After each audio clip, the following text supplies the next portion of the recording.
আরামবাগের আরান্ডিতে উত্তেজনা তৈরি হয়েছে। অভিযোগ যে তৃণমূল কর্মী সমর্থকদের বাড়িতে ঢুকে মারধর করেছে কেন্দ্রীয় বাহিনী।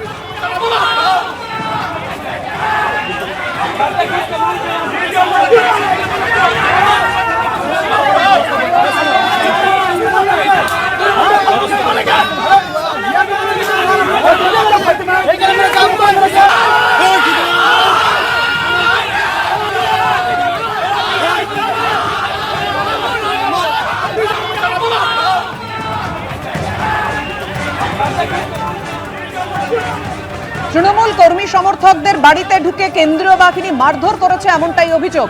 ঘটনায় বেশ কয়েকজন জখম হয়েছেন বলে অভিযোগ করছে তৃণমূল। পাল্টা সিআরপিএফ ও রাজ্য পুলিশের দিকে তেড়ে যান তৃণমূলের কর্মী সমর্থকরা, এমন অভিযোগও সামনে এসেছে।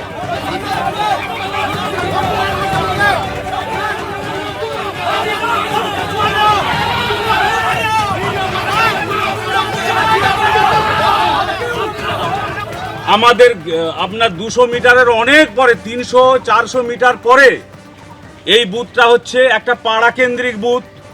মানুষ ঘরে বসে আছে, তার দাওয়াতে বসে আছে, তার দুয়ারে বসে আছে, সেন্ট্রাল ফোর্স অমানবিকভাবে মারধর করছে। এবং আপনারা ছবিটা নিয়ে দেখুন, সব পিঠের চামড়া তুলে দিয়েছে। ওরা 5-6 জনকে মেরেছে। আমাদের তো যেটা মনে হয়েছে, কমিশনের অ্যাক্টিভিটি দেখে যেটা আমাদের মনে হচ্ছে, এখন পর্যন্ত দেখবেন 60 আপ ভোট পড়ে গেছে। জ্ঞানেশ কুমারের মাথা খারাপ হয়ে গেছে। দ্বিতীয় দফার ভোটে উত্তপ্ত হয়ে উঠেছে নবদ্বীপ। 33 নম্বর বুথে উত্তেজনা।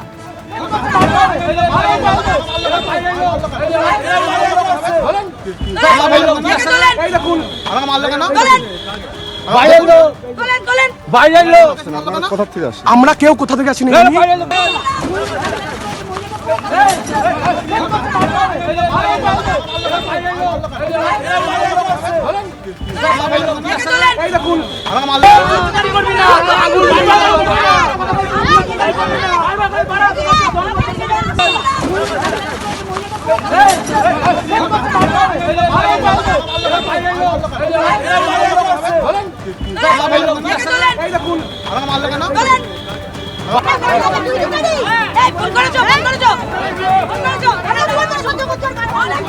নবদ্বীপের 33 নম্বর বুথের সামনে এই যে উত্তেজনার ছবি দেখছেন, বিজেপি কর্মীকে মারধরের অভিযোগ উঠেছে। ঘটনাস্থলে কেন্দ্রীয় বাহিনী ও পুলিশ।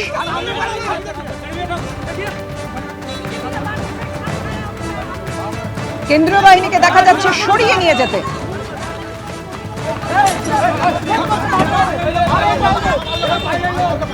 এবিপি আনন্দ, এগিয়ে থাকে, এগিয়ে রাখে।